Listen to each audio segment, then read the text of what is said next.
ونعوذ بالله من شرور أنفسنا ومن سيئات أعمالنا من يهده الله فلا مضل له ومن يضلله فلا هادي له ونشهد أن لا إله إلا الله وحده لا شريك له ونشهد أن سيدنا ونبينا وسندنا ومولانا محمدا عبده ورسوله صلى الله تعالى عليه وعلى آله وأصحابه وبارك وسلم تسليما كثيرا كثيرا أما بعد فأعوذ بالله من الشيطان الرجيم بسم الله الرحمن الرحيم يا بني آدم لا يفتننكم الشيطان كما أخرج أبويكم من الجنة ينزع عنهما لباسهما ليريهما سوآتهما إنه يراكم هو وقبيله من حيث لا ترونهم إنا جعلنا الشياطين أولياء للذين لا يؤمنون وإذا فعلوا فاحشة قالوا وجدنا عليها آباءنا والله أمرنا بها قل إن الله لا يأمر بالفحشاء أتقولون على الله ما لا تعلمون قل أمر ربي بالقسط وأقيموا وجوهكم عند كل مسجد وادعوه مخلصين له الدين كما بدأكم تعودون صدق الله العظيم. معزز سامعین کرام، آج کی پہلی آیت میں اللہ جل جلالہ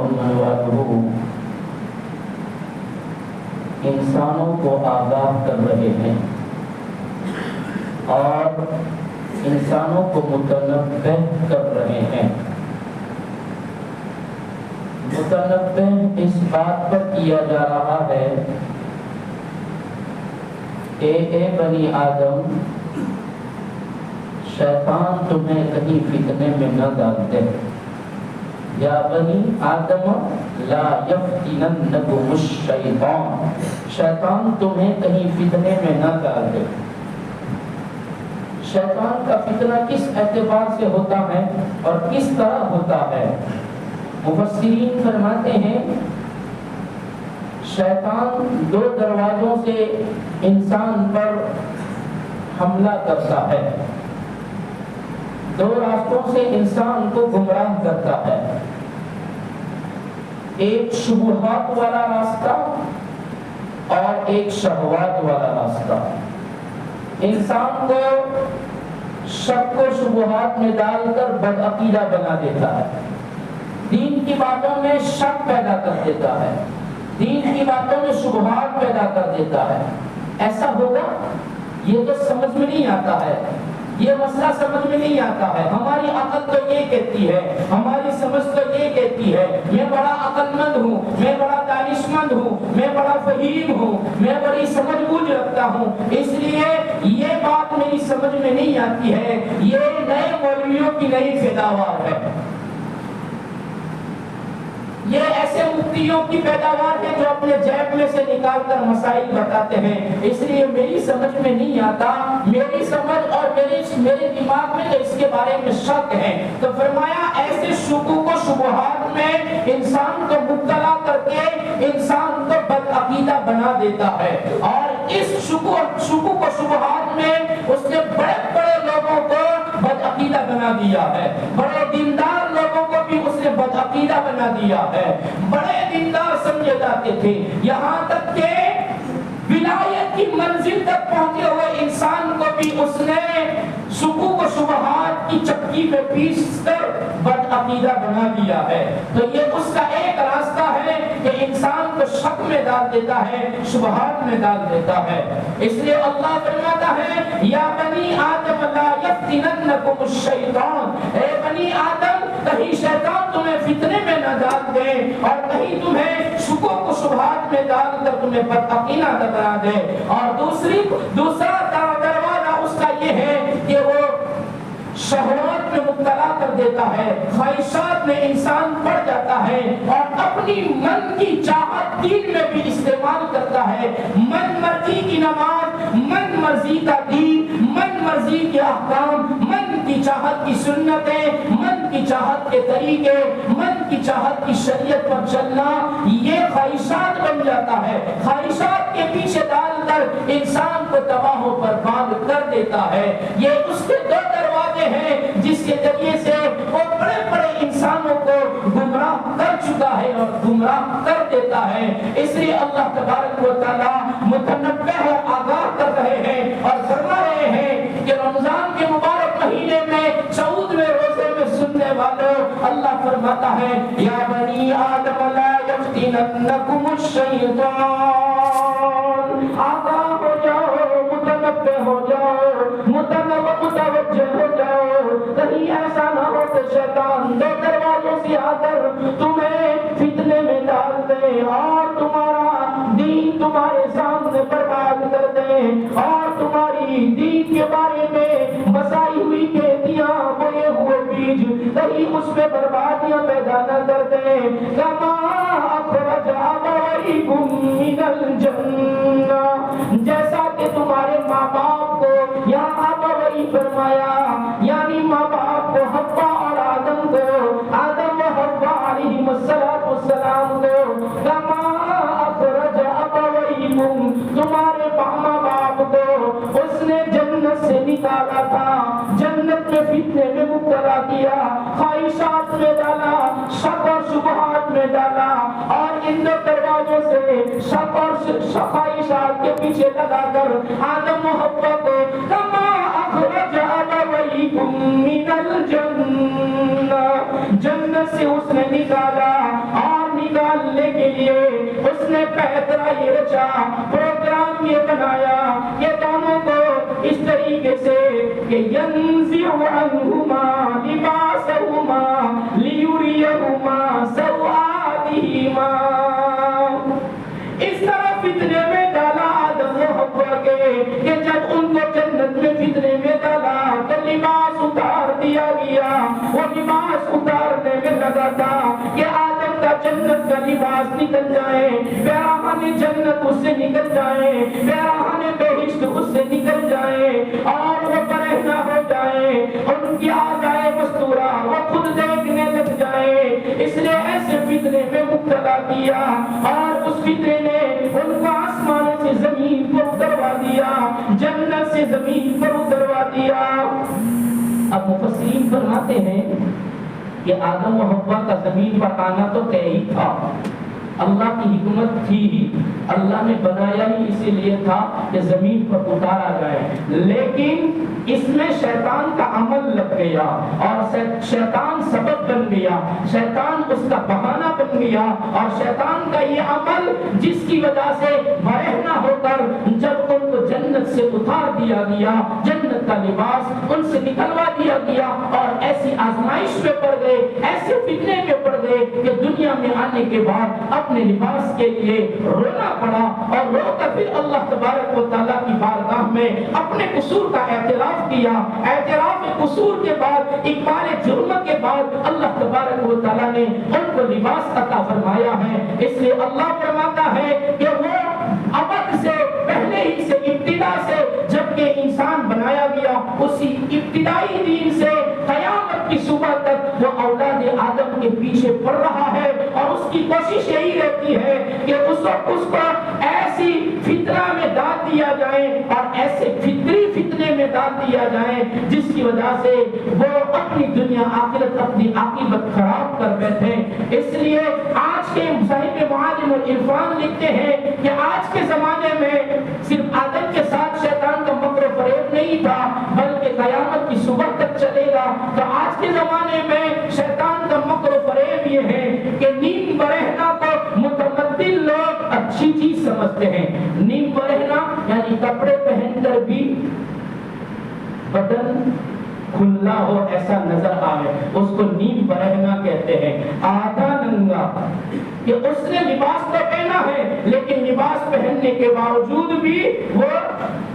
ایسا لگے کہ لباس نہیں پہنا ہے، اس کو نیند برہنہ کہتے ہیں۔ اس لیے اللہ کے رسول صلی اللہ علیہ وسلم نے ایک مرتبہ حضرت اسماء رضی اللہ عنہا، ابو بکر کی بیٹی ہے حضرت اسماء، نبی کریم صلی اللہ علیہ وسلم کی سالی ہے، حضرت اسماء رضی اللہ عنہا نے ایک مرتبہ باریک دوپٹہ پہنا تھا، باریک اوڑھنی اوڑھی ہوئی تھی، اور اس باریک اوڑھنی میں سے حضرت اسماء کے بال نکل رہے تھے، باہر نکل رہے تھے، باہر نظر آ رہے تھے۔ اللہ کے رسول صلی اللہ علیہ وسلم نے حضرت اسماء رضی اللہ عنہا کو منع فرمایا، اور حضرت اسماء رضی اللہ عنہا سے فرمایا ایسا نہ پہنو، اس لیے کہ جب عورت بالغ ہو جاتی ہے، جب بچی بالغ ہو جاتی ہے، تو اس کے چہرے اور اس کی کلائیاں اور اس کی پاؤں کے قدموں کے سوا اس کا سارا بدن سطر ہے، یہاں تک کہ اس کے سر کے بال بھی سطر ہے، منہ بھی جب کہ ضرورت نہ ہو اس کو ڈھانکا جائے،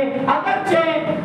وہ سطر میں داخل نہیں ہے، لیکن اپنا چہرہ بھی جبکہ عورت بڑی ہو جائے، اندر لکھا جبکہ عورت بڑی ہو جائے تو بلا وجہ اپنے چہرے کو بھی کھلا نہ رکھے۔ ہاں سطر میں نہ ہونے کی وجہ سے اگر کہیں ضرورت پڑ جائے کہ چہرہ دکھانا ہی پڑے تو ایسے وقت میں چہرہ کھول سکتی ہے، ورنہ عام جگہ پر چہرے پر بھی پردہ ڈالنا چاہیے، اگرچہ وہ مستورات میں یعنی سطر میں یہ چہرہ نہیں ہے۔ اس کے علاوہ بال تو ہر حال میں سطر ہے، عورت کو چاہیے کہ بال ہر حال میں ڈھکے ہوئے رکھیں، اس لیے کہ اکثر سحر اور جادو عورت کے بال پر ہوا کرتا ہے، اور ہمارے معاشرے کی عورتوں کی حالت یہ ہے کہ اپنے سر پر کنگھی کرتی ہے، اور کنگھی میں جو بال نکلتے ہیں یا کنگھی کے اندر بال جو اترتے ہیں تو ان بالوں کو ایری گہری جگہ پر ڈال دیتی ہے، راستوں میں ڈال دیتی ہے، اپنے ہی گھر میں کمرے میں ڈال دیا، جہاں بال اوڑے کنگھی کی وہی ڈال دیا، اور کسی کی اس کے اوپر نظر پڑ گئی اور اس بال کو نظر لگ گئی، اور اب سر کے بال اتر رہے ہیں، اور بڑی چھوٹی تھی اب وہ چھوٹی ہونے لگی، اب ڈھیلے ہیں، شکوے ہیں کہ میرے بال اتر رہے ہیں، اور اس کے لیے نیت نئے دوائیاں اور نیت نئے تیل استعمال کیے جاتے ہیں تاکہ بالوں کا اترنا بند ہو جائے اور بال لمبے اور بڑے ہو جائیں، اس کے لیے اسکیمیں کرتی ہے۔ حالانکہ سب سے بڑی اسکیم یہ تھی کہ یہ تیرے سر کے بال سطر ہیں، اس کو ڈھانپ اور ایسی دوپٹے کو پہن جس کی وجہ سے تیرے بال نظر نہ آوے۔ باریک دوپٹہ، باریک کپڑا پہننا اس کو بھی نیم برہنہ کہا گیا ہے، آدھا ننگا کہا گیا ہے۔ اس لیے اللہ کے رسول صلی اللہ علیہ وسلم نے فرمایا قرب قیامت ایک زمانہ ایسا آئے گا کہ عورت کپڑا پہنے گی اور اپنے بدن کو ڈھانپے گی، لیکن کپڑا پہننے کے بعد بھی وہ ننگی نظر آئے گی۔ یہ قرب قیامت کی نشانیوں میں سے ایک بتایا ہے، اور اس زمانے میں فرمایا نیم برہنہ کہ عورت کے لیے، بچی کے لیے بتایا گیا کہ اس کی سلوار ایسی ہونی چاہیے، اس کی ازار ایسی ہونی چاہیے کہ اس کے ٹخنے بھی چھپ جائیں اور زمین تک اس کی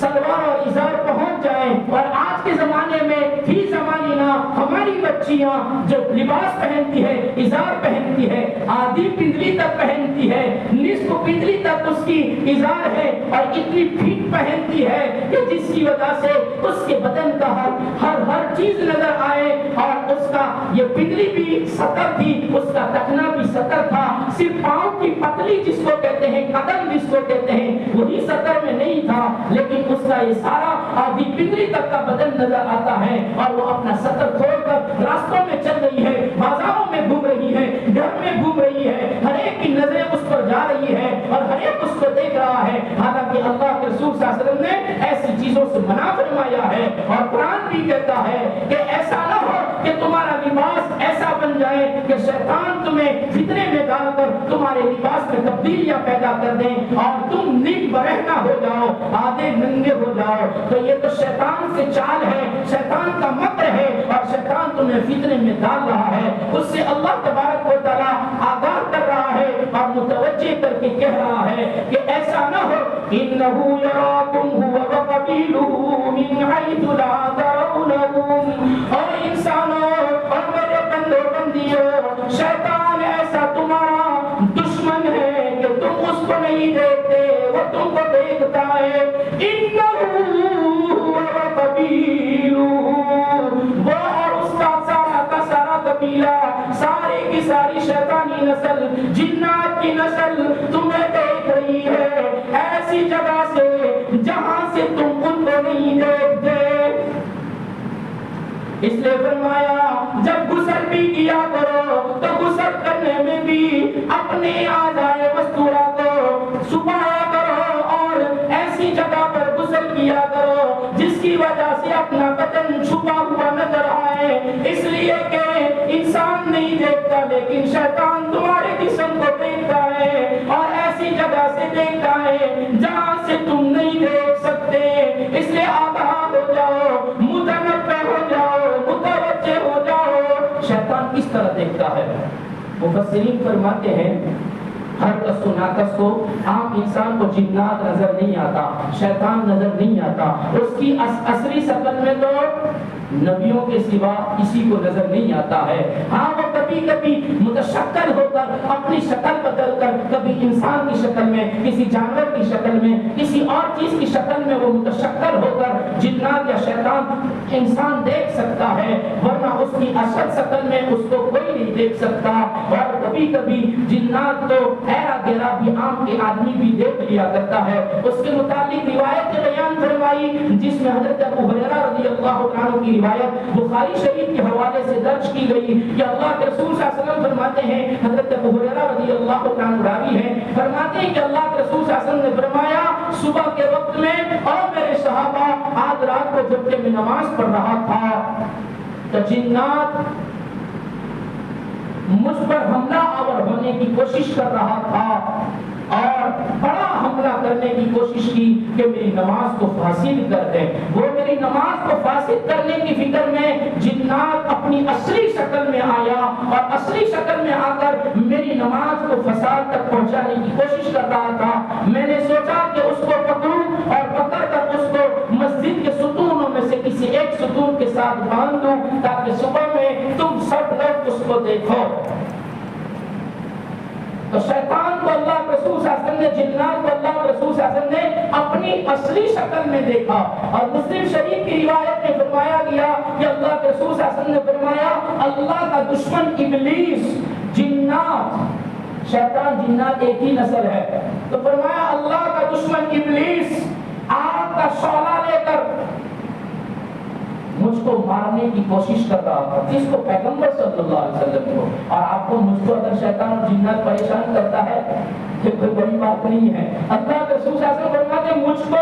بڑا شعلہ لے کر جنات مارنے کی کوشش کر رہا تھا، میں نے اس کو 3 مرتبہ کہا میں تجھ سے اللہ کی پناہ میں آتا ہوں، اور تجھ پر اللہ کی لعنت تامہ ہو، پوری لعنت ہو۔ 3 مرتبہ ایسا کہا کہ ایسا کہوں تو وہ پیچھے ہٹ جائیں، لیکن اللہ کے رسول صلی اللہ علیہ وسلم نے فرمایا، مسلم شریف کی روایت، فرمایا اتنا 3 مرتبہ کہنے کے باوجود بھی جنات پیچھے نہیں ہٹا۔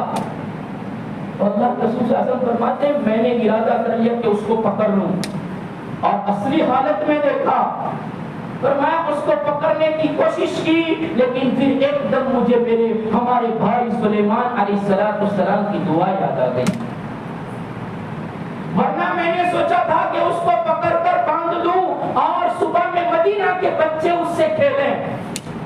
مدینہ کے بچے جنات سے کھیلیں، اور میں بتا دوں بچوں کو کہ یہ جنات اس سے کھیلو، وہ کچھ نہیں کر سکتا۔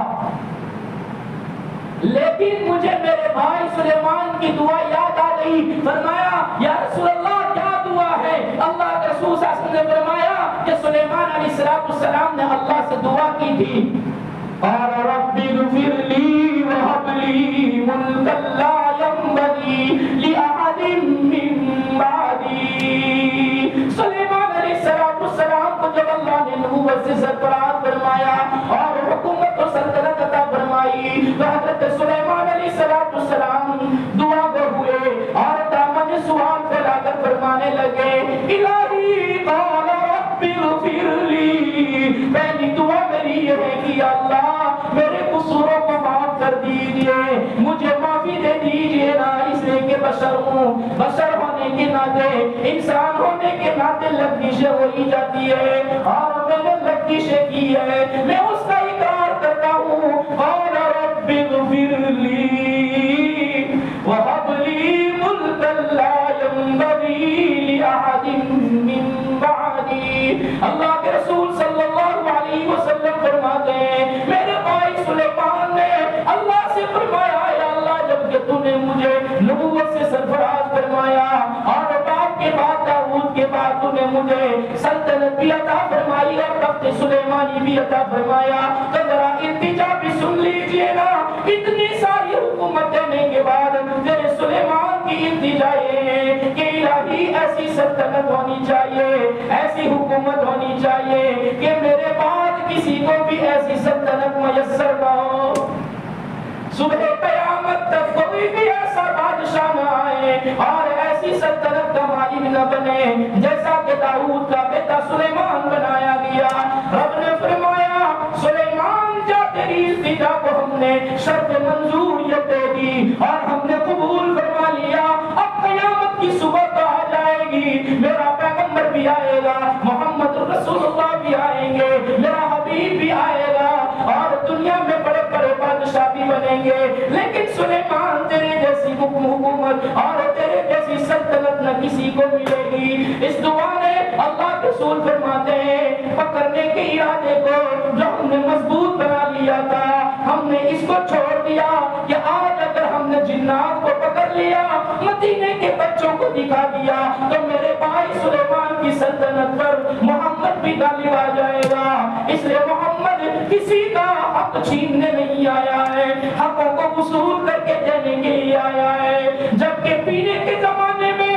جبکہ بچپن میں شیرخواری کے زمانے میں، دودھ پینے کے زمانے میں، جبکہ حلیمہ داہنی جانب دودھ پلا کر بائیں جانب کی گردن پر لا کر اپنا دودھ پلانے کی کوشش کرتی ہے، اپنا سینہ منہ میں دینے کی کوشش کرتی ہے، منہ ہٹا لیتے ہیں، محمد بن عبداللہ بھی کہے محمد رسول اللہ نہیں بنے ہیں، شیرخواری کا زمانہ، دودھ پینے کا زمانہ، بار بار منہ پھیر لیا کرتے ہیں، نہیں پیتے داہنی ہی جانب پیا کرتے ہیں۔ جب بڑے ہونے پر پوچھا گیا محمد تیرا کیا حال تھا، کسی کو داہنی جانب سے دودھ پیتا تھا، الٹی جانب سے بائیں جانب سے دودھ کیوں نہ پیتا تھا؟ فرمایا اے میرا بھائی عبداللہ، آپ کا حقیقی بیٹا بھی تو شیرخواری کا زمانہ گزارتا تھا، اس کو بھی تو دودھ پینا ہوتا تھا، اگر دونوں جانب سے میں دودھ پی لیتا تو میرا بھائی عبداللہ بھوکا رہتا، اس لیے ہم نے تقسیم کر دیا، داہنا ہمارا، بایاں ہمارا بھائی عبداللہ کے لیے، جو شیرخواری کے زمانے میں دوسرے کا حق نہیں لیا کرتا بلکہ دوسرے کو حق دیا کرتا ہے، وہ سلیمان کی دعا کے باوجود بھی شیطان کو پکڑ کر، جنات کو پکڑ کر کیسے باندھ کر مدینہ کے بچوں کو کھلا سکتا ہے، اس لیے ہم نے اس کو چھوڑ دیا۔ یہ مسلم شریف کی روایت ہے کہ اللہ کے رسول صلی اللہ علیہ وسلم نے شیطان کو، جنات کو اس کی اصلی شکل میں دیکھا۔ انسان بھی دیکھتے ہیں جناتوں کو،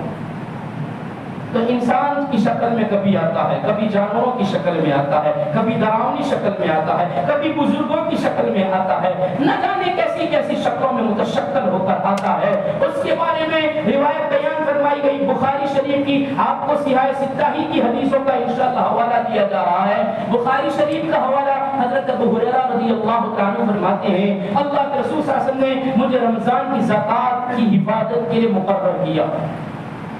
کہ رمضان میں جتنی زکوٰۃ آئی تھی اور اس کے ڈھیر لگے تھے، اناج کے ڈھیر لگے تھے، اور اس کی حفاظت کے لیے اللہ کے رسول صلی اللہ علیہ وسلم نے مجھے مقرر کیا، ابو ہریرہ اس کی نگرانی مجھے کرنا ہے۔ اس لیے کہ پہلے زمانے میں تجوریاں تو تھی نہیں کہ بڑے بڑے مکان ہو تالے لگا دو اور تالے لگا کر اس کی حفاظت کی جائے، چھوٹے چھوٹے گھر ہیں اور اس میں ڈھیر لگائے جاتے ہیں۔ اللہ کے رسول صلی اللہ علیہ وسلم نے فرمایا اس کی نگرانی تیرے ذمہ ہے ابو ہریرہ۔ حضرت ابو ہریرہ نے کہا کوئی بات نہیں۔ جب رات ہو گئی اور رات میں نگرانی کر رہا تھا، ایک آدمی آیا اور ایک آدمی نے آ کر اس ڈھیر میں سے مٹھی بھری اور مٹھی بھر کر لے جانا چاہتا تھا۔ حضرت ابو ہریرہ رضی اللہ عنہ فرماتے ہیں میں جلدی جلدی گیا، اس کو پکڑا اور پکڑ کر کہا میں تجھے اللہ کے رسول صلی اللہ علیہ وسلم کے پاس لے جاؤں گا۔ اس نے التجا کی اور لجاجت کے ساتھ کہنے لگا میں محتاج آدمی ہوں، غریب آدمی ہوں، فقیر آدمی ہوں اور میرے اہل و عیال ہیں، میرے بچے ہیں اور مجھے اناج ڈلنے کی بہت ضرورت ہے، اس لیے میں نے یہ لیا ہے، آپ مجھے چھوڑ دیجئے، میرے بچوں کو کھانا کھلانا ہے۔ ابو ہریرہ کو رحم آ گیا۔ حضرت ابو ہریرہ فرماتے ہیں کہ مجھے رحم آ گیا، میں نے اس کو چھوڑ دیا۔ وہ مٹھی بھر کے زکوٰۃ کی مال میں سے اناج ڈلنے میں سے وہ ایک مٹھی بھر کر اناج لے گیا، گدا لے گیا۔ صبح ہوئی، اللہ کے رسول صلی اللہ علیہ وسلم نے فرمایا ابو ہریرہ رات کے تیرے اس قیدی کا کیا بنا؟ حضرت ابو ہریرہ رضی اللہ عنہ سوچنے لگے رات میں میرے سوا تو کوئی نہیں تھا، اللہ کے رسول صلی اللہ علیہ وسلم کو کیسے پتا چلا؟ اللہ نے پیارے آقا صلی اللہ علیہ وسلم کو بتا دیا۔ اللہ کے رسول صلی اللہ علیہ وسلم کے پوچھنے پر ابو ہریرہ فرمانے لگے یا رسول اللہ صلی اللہ علیہ وسلم، اس نے اپنے آپ کو غریب کہا اور زکوٰۃ غریبوں کا ہی حق ہوتا ہے۔ اس نے اپنے آپ کو غریب اور محتاج کہا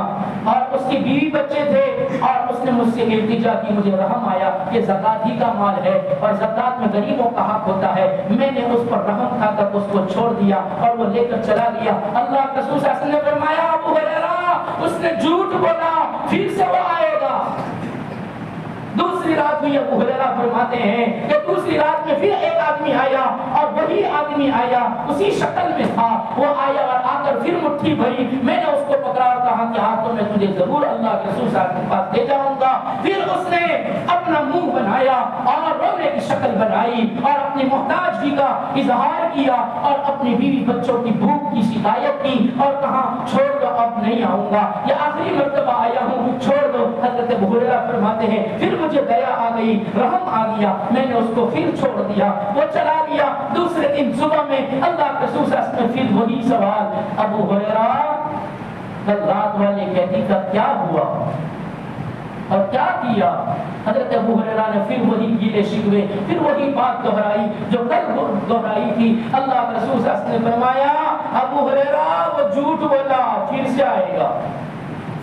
حضرت ابو ہریرہ رضی اللہ عنہ فرماتے ہیں تیسری رات میں بڑی چوکنا ہو کر بیٹھا اور بڑی تاک میں بیٹھا، گھاٹ میں بیٹھا کہ آگے تو سیدھے ہی پکڑ لوں، اب اس کو مٹھی بھرنے ہی نہ دوں۔ جب تیسری رات میں وہ آیا، میں گھاٹ میں لگا تھا، میں نے اس کو دبوچ لیا اور پکڑ لیا اور پکڑ کر کہا آج تجھے نہیں چھوڑوں گا، آج ضرور تجھے اللہ کے رسول صلی اللہ علیہ وسلم کے پاس لے جاؤں گا۔ ہر مرتبہ جھوٹ بولتا ہے، آ کر کہتا ہے، گیلے کرتا ہے اور مجبوریاں بیان کرتا ہے، رحم کھا کر میں چھوڑ دیتا ہوں اور رحم کھا کر تجھے چھوڑ کر میں کہتا ہوں کوئی بات نہیں، زکوٰۃ کا مال تھا لے گیا ہے، اب تو نہیں چھوڑ سکتا، بار بار نہیں آنے کے وعدے کرتا ہے اور پھر آ جاتا ہے، آج تو تجھے ضرور لے جاؤں گا۔ تو وہ کہنے لگا، آنے والا کہنے لگا کہ مجھے چھوڑ دے، میں تجھے چند کلمے ایسے بتاتا ہوں جس سے تجھے بہت فائدہ ہوگا۔ حضرت ابو ہریرہ صحابہ تو بہت دین کے بارے میں لالچی تھے، اس لیے فرمایا بتا کون سے کلمات ہیں جس سے مجھے فائدہ ہوگا اور کیا فائدہ ہوگا؟ تو وہ آنے والا کہہ رہا ہے فائدہ یہ ہوگا کہ ان کلمات کو تو پڑھ لے گا، ان کلمات پر عمل کر لے گا تو اللہ تیری حفاظت کرے گا،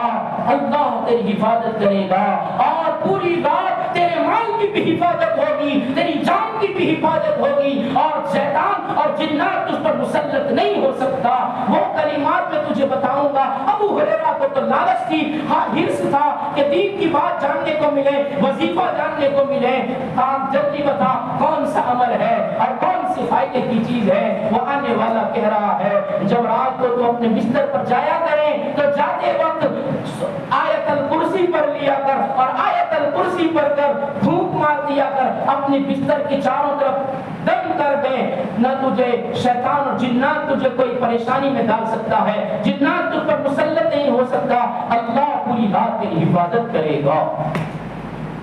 ابو ہریرہ کو یہ مل گیا، اس نے چھوڑ دیا،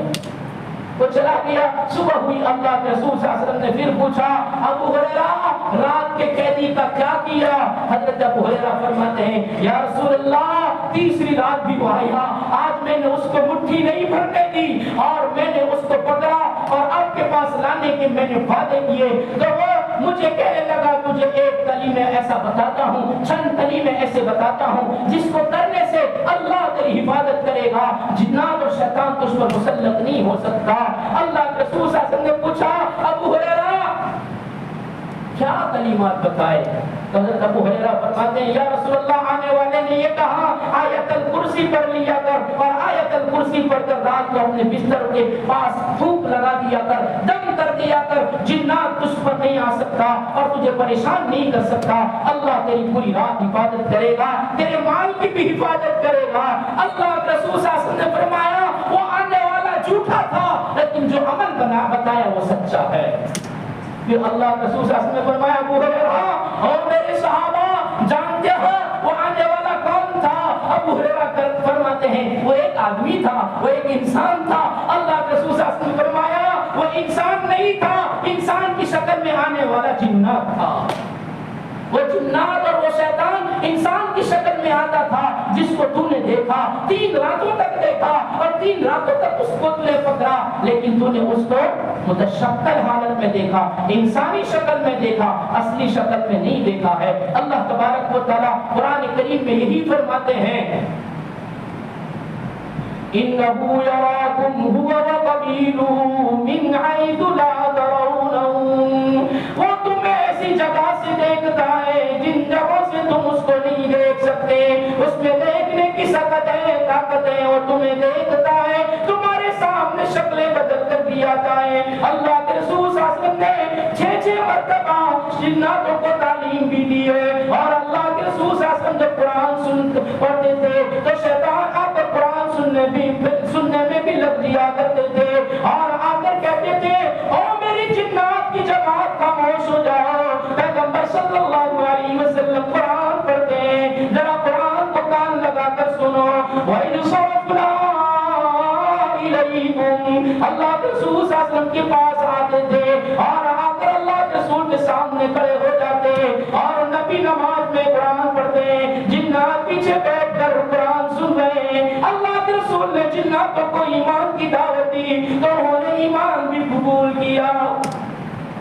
اور ایمان میں بھی داخل ہو گئے۔ اس نے فرمایا انسانوں کی شکل میں متشکل ہو کر آیا کرتے ہیں، 6 مرتبہ اللہ کے رسول صلی اللہ علیہ وسلم نے بھی ان کو دین کی دعوت دی ہے۔ اس لیے قرآن کہتا ہے اور لوگوں تمہارے پاس آنے والا شیطان، آنے والا جنات مختلف طریقوں سے تمہیں فتنے میں ڈالنے کی کوشش کرے گا، اس لیے اس سے بچتے رہنا۔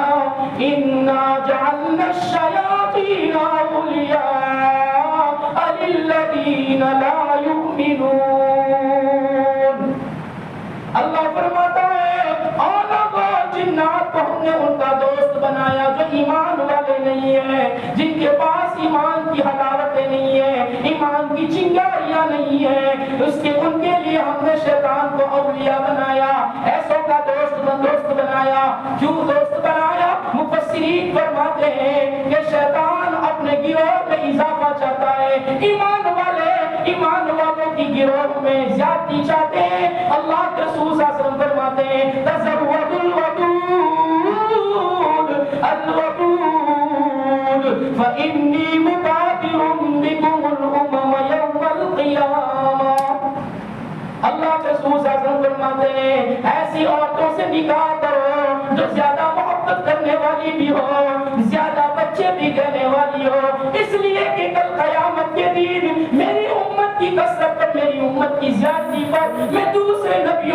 فخر کیا کروں گا اور کہوں گا میری امت سارے نبیوں کی امت سے زیادہ ہے، میری امت کی زیادتی پر میں دوسروں پر فخر کروں گا۔ اللہ کے رسول صلی اللہ علیہ وسلم فرماتے ہیں، صحابہ نے پوچھا یا رسول اللہ زیادہ محبت کرنے والی تو سمجھ میں آتا ہے، لیکن زیادہ اولاد دینے والی عورت کیسے سمجھا جائے؟ تو فرمایا اس کی ماں اس کی نانی کی طرف دیکھو، اس کی نسب کی طرف دیکھو، اگر ان کو زیادہ اولادیں ہوتی ہے تو سمجھو یہ بھی زیادہ اولاد دے گی۔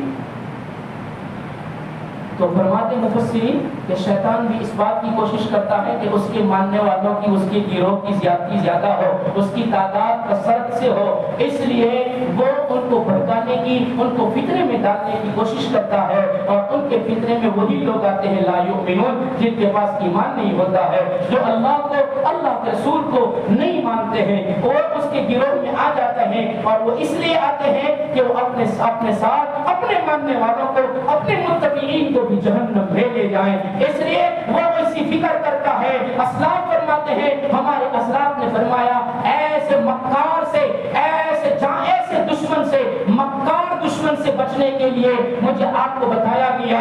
کہ اللہ کی پناہ میں آؤ، اور ایسے سے پناہ مانگنے کے لیے اللہ کی پناہ میں آؤ، اور جب شیطانی وساوس آئیں اعوذ باللہ من الشیطان الرجیم پڑھا کرو، لا حول ولا قوت الا باللہ پڑھا کرو۔ یہ شیطان کو توڑ دیتا ہے، شیطان کو دور کر دیتا ہے، اور فرمایا ذکر و اذکار کیا کرو، ذکر و اذکار کرنے سے شیطان غالب نہیں آیا کرتا۔ اسلاف نے فرمایا کہ ایمان والے ذکر و اذکار کرتے ہیں، اللہ کی تسبیح کرتے ہیں، قرآن پڑھتے ہیں اور قرآن کی تلاوت کرتے ہیں، اور اسی طریقے سے اعوذ باللہ من الشیطان الرجیم پڑھا کرتے ہیں، لا حول ولا قوت الا باللہ پڑھا کرتے ہیں، جس کی وجہ سے شیطان ان پر غالب نہیں آتا ہے۔ اللہ تبارک و تعالیٰ ان آیتوں میں یہی بیان فرماتے ہیں۔ اس کے بعد اللہ تبارک و تعالیٰ اگلی آیت میں، اس لیے کہ آدھی رمضان ہو گئے، ابھی 2 ہی رکوع ہوئے ہیں، اگلی آیت میں اللہ تبارک و تعالیٰ فرما رہے ہیں کہ منکرین توحید کا غلط عقیدہ اور منکرین توحید جو غلط الزام لگا رہے ہیں اس کا ذکر فرما رہے ہیں۔ اور منکرین توحید اہل مکہ بھی ہے، آج بھی ہے اور قیامت تک رہیں گے، اس لیے اللہ تبارک و تعالیٰ سب کے لیے یہ بیان فرما رہے ہیں وَإِذَا فَعَلُوا فَاحِشَةً قَالُوا وَجَدْنَا عَلَيْهَا آبَاءَنَا، جب کہ وہ کوئی غلط کام کرتے ہیں، فحش کام کرتے ہیں، گناہ کا کام کرتے ہیں، تو کہتے ہیں ہمارے آباء و اجداد کو ہم نے اسی طرح کرتے ہوئے دیکھا، اس لیے ہم تو ہمارے آباء و اجداد کی تقلید کرتے ہوئے ہم ایسا کیا کرتے تھے۔ وہ کون سا غلط کام کرتے تھے؟ وَإِذَا فَعَلُوا فَاحِشَةً، مفسرین فرماتے ہیں اہل مکہ، کفار مکہ زمانے جاہلیت میں وہ کون سا کام ایسا کرتے تھے جس کی وجہ سے اللہ تبارک و تعالیٰ یہاں آیت میں بیان فرما رہے ہیں۔ تو فرمایا وہ بیت اللہ کا طواف برہنہ کرتے تھے، بغیر لباس کے کرتے تھے، اس لیے اللہ تبارک و تعالیٰ نے یہاں یہ آیت میں بیان فرمایا کہ وَإِذَا فَعَلُوا فَاحِشَةً، جب وہ کوئی گناہ کا کام کرتے ہیں اور جب ان کو روکا جاتا ہے اور کہا جاتا ہے ایسا نہ کرو، تو کہتے ہیں کہ ہمارے باپ داداؤں کو ہم نے اسی طرح کرتے ہوئے دیکھا ہے۔ مفسرین فرماتے ہیں زمانے جاہلیت میں لوگ باہر سے مکہ کے علاوہ دوسری جگہ سے جب حج کرنے کے لیے آتے تھے، اس زمانے میں بھی حج ہوتا تھا، تو زمانے جاہلیت میں جب باہر سے لوگ حج کرنے کے لیے آتے تھے تو بیت اللہ کے پاس آ کر کہتے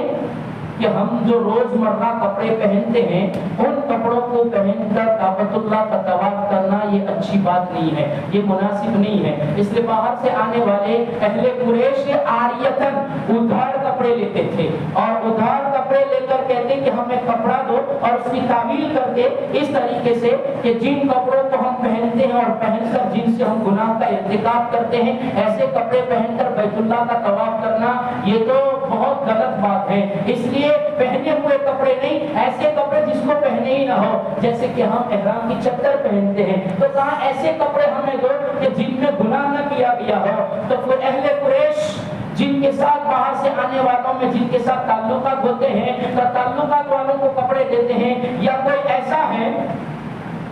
کہ جس کی مدد کرنے کرنے کو اچھا سمجھتے ہیں اس کا تعاون کرتے ہیں اور اس کو کپڑا دیتے ہیں. اور جو بعض لوگ ایسے ہوتے ہیں جن کو کپڑا میسر نہیں ہوتا تھا تو وہ لوگ کپڑے اتار کر کے روزمرہ کے کپڑوں میں تو گناہ کا ارتکاب ہوا ہے اس کو نکال کر برہنہ ہو کر کعبۃ اللہ کا طواف کرتے, مرد بھی اور عورتیں بھی. لیکن اتنا ہوتا تھا کہ مرد دن میں طواف کرتے تھے, عورتیں رات میں طواف کرتی تھی اور بغیر کپڑے کے برہنہ ہو کر طواف کرتی تھی. اور بعض مفسرین فرماتے ہیں عورتیں تھوڑا سا کپڑا پہنتی تھی اور طواف کرتی تھی. اس طریقے سے وہ بیت اللہ کا ننگا طواف کرتے تھے. اور ان کو جب روکا گیا اور کہا گیا اللہ رسول صلی اللہ علیہ وسلم نے جب کہ اسلام آ گیا, ایمان آ گیا, زمانے جاہلیت کو ختم کرنے کی باری آئی, تو ان لوگوں سے کہا ایسا نہ کرو, کھلے بدن بغیر کپڑے کے برہنہ بیت اللہ کا طواف نہ کرو, یہ اللہ کا گھر ہے, اللہ نے لباس دیا ہے, لباس پہن کر کرو, چادر پہن کر کرو, طواف ایسے نہ کیا کرو. تو وہ دلیل میں کہتے تھے ہم نے ہمارے باپ داداؤں کو ایسے کرتے ہوئے دیکھا ہے اس لیے ہم ایسا کرتے ہیں. حالانکہ باپ دادا اگر غیر ہدایت یافتہ ہو اور غلط راستے پر چلتا ہو تو اس کی تقلید نہ کی جائے. اللہ نے تمہیں عقل سلیم دی ہے, اللہ نے تمہیں فہم دی ہے, تو تمہیں فیصلہ کرنا چاہیے کہ آبا و اجداد غلط کر رہے تھے یا صحیح کر رہے تھے, میں غلط کرتا ہوں یا صحیح کرتا ہوں. عقل سلیم سے تمہیں تمیز کر کے فیصلہ کرنا چاہیے. ہاں اگر تمہارے آبا و اجداد باپ دادا اگر صحیح ڈگر پر ہو, صحیح راستے پر ہو تو ان کی اتباع کرو. جیسے حضرت یوسف علیہ السلام نے, مفسرین فرماتے ہیں جیسے حضرت یوسف علیہ السلام نے فرمایا تھا واتبعت ملۃ آبائی ابراہیم و اسحاق و یعقوب, میں میرے باپ ابراہیم, میرے پردادا ابراہیم, میرے دادا اسحاق, میرے باپ یعقوب, ان کی تقلید کرتا ہوں, ان کے دین پر چلتا ہوں. واتبعت, میں اتباع کرتا ہوں, ملت, ان کے دین کی, ان کے مذہب کی, ان کی شریعت کی جو میرے باپ دادا گزرے ہیں ابراہیم و اسحاق و یعقوب, کہ وہ صحیح ڈگر پر تھے. تو ایسی صحیح ڈگر والے باپ دادا ہو تو ان کی چال چلنی چاہیے, ان کے متقین بننا چاہیے. ورنہ جو غیر ہدایت یافتہ ہو اور جہالت سے کرتے ہو ان کی تقلید نہ کی جائے. مجھے آپ کو بھی بتایا گیا, مفسرین فرماتے ہیں یہ مکہ والوں کو صرف نہیں کہا جا رہا ہے, ہر زمانے کے لوگوں کو کہا جا رہا ہے جو غلط کام باپ داداؤں سے چلتا ہو اس کو باپ داداؤں کو دلیل بنا کر اس کو نہ کیا کرو. جیسا کہ ختم قرآن, کسی کے مرنے پر قرآن خوانی, اس کے لیے سب کو جمع کرنا, اس کے لیے مستقل دودھ بنانا, حلوائی بنانا, شیرینی بانٹنا, یہ کرنا غلط ہے, غلط ہے, صاف مسئلہ ہے. اگر اس کو کوئی بتاتا ہے تو کہتے نیا مولوی آ گیا, نیا مسئلہ جیب میں سے نکال کر دے دیا. نیا مسئلہ نہیں ہے, یہ باپ داداؤں کو دلیل نہ بناؤ. لوگ کہتے ہیں پورکھوں کی چالو آئی بود, پیڑیوں کی چالو آئی بود,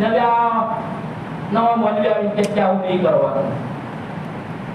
قرآن کہتا ہے, حدیث کہتی ہے, کسی بھی اللہ کے رسول صلی اللہ علیہ وسلم صحابہ سے کہیں بھی ثابت نہیں ہے کہ سب کو جمع کر کے قرآن خوانی رکھی گئی ہو, سب کو جمع کر کے ختم کروایا گیا ہو. کہیں بھی ایسی دلیل نہیں ملتی ہے. اس لیے مفتی اسماعیل صاحب واڈی والا, میرے استاد محترم شیخ الحدیث جامعہ حسین یارانگے, آپ کے وطن عزیز کے, آپ کے وطن کے باشندے حضرت مفتی اسماعیل صاحب واڈی والا, انہوں نے بھی صاف لفظوں میں لکھا سب کو جمع کرنا اور جمع کر کے قرآن خوانی کرنا, ختم کرانا, یہ بالکل نہیں ہے. باپ داداؤں کی رسموں کو چھوڑو. باپ داداؤں کی رسموں کی دلیل تو اہل مکہ دیا کرتے تھے, کفار مکہ دیا کرتے تھے اور کہتے تھے انا وجدنا آباءنا, ہم نے اسی ڈگر پر ہمارے باپ داداؤں کو دیکھا ہے, ہم اس لیے کرتے ہیں. دنیاوی کام میں باپ داداؤں کی تقلید کیوں نہیں کرتے ہیں, کیوں نہیں کرتے؟ ہمارے باپ دادا دین کے بارے میں بڑے بولے والے تھے اور دین کے بارے میں وہی کرتے تھے جو ان کو کہا جاتا تھا. دنیا کے بارے میں باپ داداؤں نے تو بہت سیدھا سادہ کیا ہے, کیوں نہیں کرتے؟ میرے باپ داداؤں کے زمانے میں ایسی شادی نہیں ہوتی تھی جیسے میرے زمانے میں ہوتی ہے. میرے باپ دادا کے زمانے میں ایسی منگنی نہیں ہوتی تھی جیسی آج میرے زمانے میں منگنی ہوتی ہے, جس میں دلہے کو بھی اتنا دیا جاتا ہے, دلہن کو بھی اتنا دیا جاتا ہے کہ غریب پیس جاتا ہے. باپ داداؤں کو کیوں اس میں نہیں دیکھتے؟ باپ داداؤں کو دنیاوی رسم و رواج میں کیوں نہیں دیکھتے؟ میرے باپ دادا تو نوتا نہیں لیتے تھے، ویوہار نہیں لیتے تھے، اور ویوہار تو بالکل جائز نہیں ہے، کیوں لیتے ہیں؟ میں نہیں کہتا کوئی یہ نہ سمجھے کہ مجھے تانا دیا، میں تو آپ کو قرآن کا وَإِذَا فَعَلُوا فَاحِشَةً کہ جب غلط کام کرتے ہیں اور ان کو کہا جاتا ہے تو کہتے ہیں قَالُوا وَجَدْنَا آبَاءَنَا، ہم نے ہمارے باپ داداؤں کو ایسا کرتے دیکھا اس لیے کرتے ہیں۔ دنیاوی کام میں باپ داداؤں نے بہت کچھ کیا ہے، کیوں ان کی تقلید نہیں کرتے ہو؟ کیوں ان کا اتباع نہیں کرتے ہو؟ اب تو ہم یہاں تک پہنچ گئے کہ ولیمے میں بھی نوتا لیتے ہیں، ولیمے جیسی عبادت کرتے ہیں اور اس میں بھی ٹیبل کرسی رکھ دی ہے اور اس میں بھی بک رکھ دی اور اس میں بھی لکھاؤ تو بھی تم ولیمے میں آئے سمجھا جائے گا۔ پھر اس کی باقاعدہ تفتیش ہوتی ہے اور اس کو پڑھا جاتا ہے کس نے لکھایا کس نے نہیں لکھایا، یہ کون سی شریعت ہے، یہ کون سا محمدی دین ہے، یہ کون سا قرآن ہے، یہ کون سی قرآن کا پیغام ہے جس نے یہ کہا ہو کہ ایسا کرو۔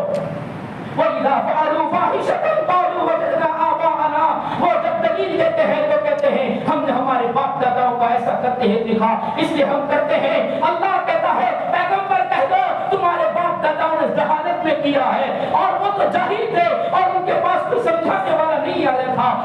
600 سال کا عرصہ ایسا گزرا کہ جن کے پاس کوئی رہبر نہیں آیا، کوئی سمجھانے والا نہیں آیا، اس لیے وہ تو بھول گئے کہ کیسے زندگی گزاری جائے۔ تمہارے پاس تو محمد رسول اللہ صلی اللہ علیہ وسلم جیسا ایسا مشفق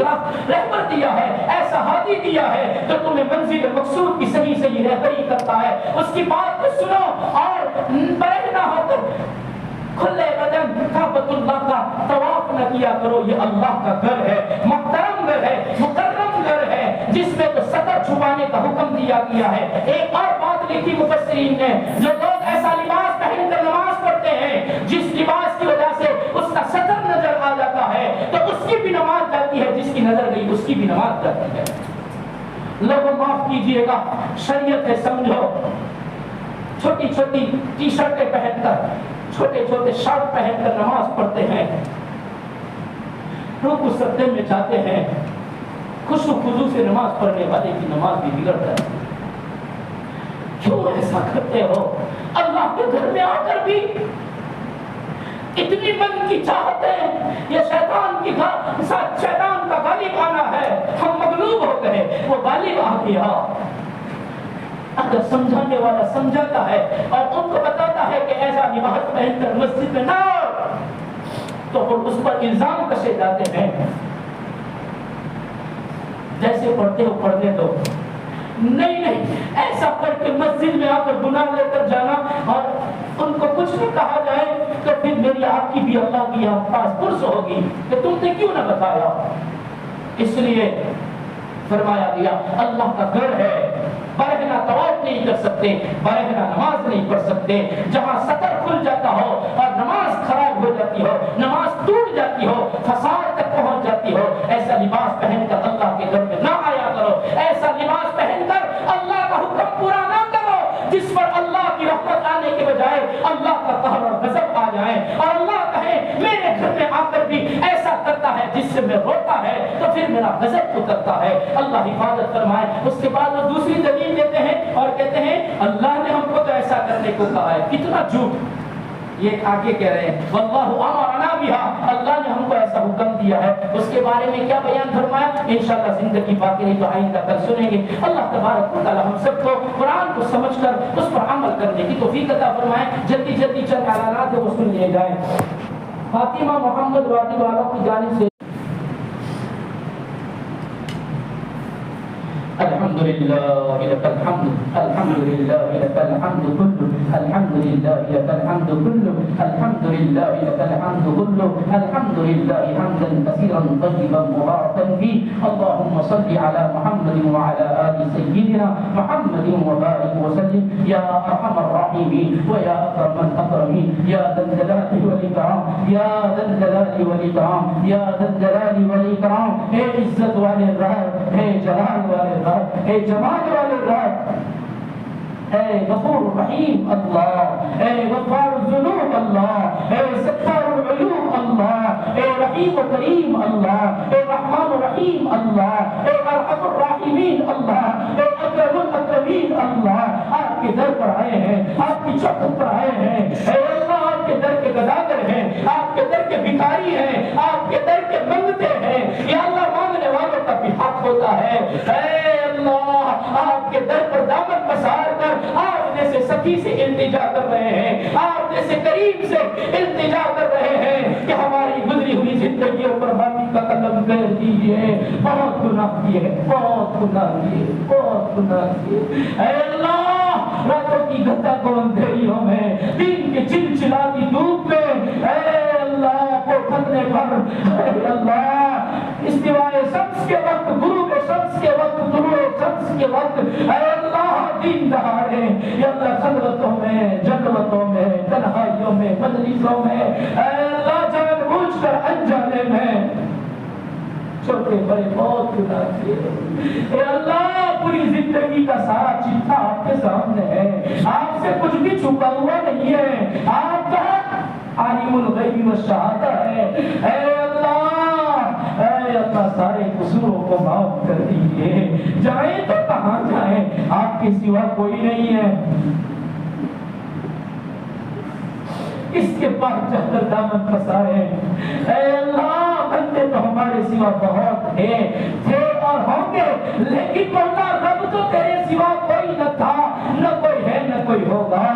اے رب ہم آپ کو رب العالمین مانتے ہیں، اے اللہ آپ ہمارے خالق اور مالک ہے، یا اللہ چوٹی سے لے کر جبرائیل تک، قطرے سے لے کر سمندر تک، اور مولا ذرے سے لے کر آسمان تک، ہر چیز کے خالق اور مالک آپ ہے، اے اللہ اپنے بندے بندیوں پر رحم کی چادر تان دیجئے، رحم کا، کرم کا، عفو کا، عافیت کا، سہولت کا، آسانی کا، درگزر کا، مغفرت کا، معافی کا معاملہ فرما دیجئے، یا اللہ ہماری اصلاح فرما دیجئے، یا اللہ ہمیں ان کی طرح نہ بنائیے جنہوں نے کہا ہم نے ہمارے باپ داداؤں کو ایسا کرتے ہوئے دیکھا اور ہم کر رہے ہیں اور غلط کام کر کے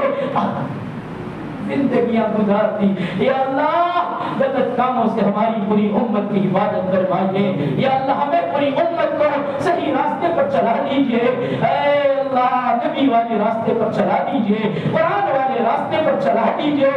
وَاتَّبِعُوا مَا أُنزِلَ إِلَيْكُمْ مِن رَبِّكُمْ پر چلا دیجئے، جو آپ نے ہماری طرف اتارا ہے اسی کی اتباع ہمیں نصیب فرما دیجئے، یا اللہ چوتھا دین کا کہنا سننا قبول فرما کر باقی دینوں بھی یا اللہ عافیت کے ساتھ کہلوا بھی دیجئے، سنوا بھی دیجئے، صحیح صحیح باتیں کہہ کر سن کر عمل کی توفیق عطا فرما دیجئے، قرآنی پیغام پر یقین کامل نصیب فرما دیجئے، یا اللہ مرحومین کی مغفرت فرمائیے، یا اللہ قبروں کو نور سے منور فرمائیے، جنت الفردوس کے فیصلے فرما دیجئے، اے اللہ ان کے لیے بھی ہم سب کے لیے قیامت تک آنے والی نسل ایمانی کے لیے قبر کی منزل آسان فرما دیجیے، اے اللہ کل میں ایمان پر جلائیے، کل میں ایمان پر موت نصیب فرمائیے، یا اللہ مرنا برحق ہے، یا اللہ ایسی موت سے بچائیے جو قبر کو بھی بگاڑ دے، آخرت کو بھی تباہ کر دے، یا اللہ ایسی موت عطا فرمائیے کہ جب قبر کو جنت کا باغیچہ بنا دے اور جنت الفردوس کا حقدار بنا دے، ایسی زندگی گزارنا نصیب فرمائیے، اے اللہ صحب و صلاح کی سنت شریعت کی اللہ ہدایت دے دیجئے، یا اللہ تراویحوں کو قبول فرما لیجئے، دیکھتے دیکھتے یا اللہ کل 20 پارے بھی پورے ہو جائیں گے، یا اللہ ایسا کرتے کرتے قرآن بھی پورا ہو جائے گا، یا اللہ آپ کا احسان ہے آپ نے ہم سے تراویحیں پڑھوائی، یا اللہ باقی دنوں میں بھی عافیتوں کے ساتھ تندرستی کے ساتھ پورا مہینہ تراویح کی پابندی دے دیجئے، پڑھنے پڑھانے والوں کو عافیتیں دے دیجئے، قبول فرما لیجئے، یا اللہ قرآن کی برکت سے، رمضان کی برکت سے امت کے بیماروں کو شفا دے دیجئے، امت کی بیماریاں دور فرما دیجئے، امت کو تندرستیاں دے دیجئے، یا اللہ جو بھی فرد مومن چاہے مرد ہو یا عورت ہو جس بیماری میں بھی مبتلا ہو تندرستی کے فیصلے فرما دیجئے، جنہوں نے بھی بیماری کی تندرستی کے لیے دعا کی اپیل کی یا اللہ ان کے لیے بھی، اور جتنے بھی امت کے لوگ بیمار ہوں سب کے لیے دعا کرتے ہیں ان کے لیے عافیتوں کے فیصلے فرما دیجئے، یا اللہ دعاؤں کو اپنے فضل سے نبی کریم صلی اللہ علیہ وسلم کی شرط روحیت میں قبول فرمانے کے فیصلے فرما دیجئے، وصلی اللہ علی نبی کریم برحمتک یا ارحم الراحمین۔